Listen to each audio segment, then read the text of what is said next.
Vadakkanchery നഗരപാതയിൽ Ottupara bus സ്റ്റാൻഡിന് മുന്നിൽ നിയന്ത്രണം വിട്ട ടാക്സി കാർ വൈദ്യുതി തൂണിലിടിച്ച് അപകടം.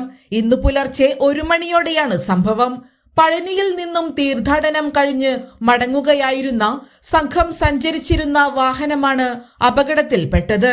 റോഡിന്റെ ഇടതുവശത്തുകൂടി വരേണ്ട വാഹനം നിയന്ത്രണം തെറ്റി വലതുവശത്തെ വൈദ്യുതി തൂണിലും സൂചനാ ബോർഡുകളിലും ഇടിച്ച് കയറുകയായിരുന്നു.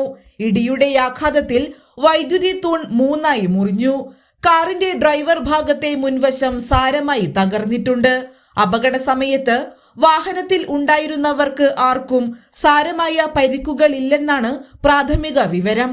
അപകടത്തെ തുടർന്ന് മേഖലയിൽ വൈദ്യുതി ബന്ധം പൂർണ്ണമായും തടസ്സപ്പെട്ടു.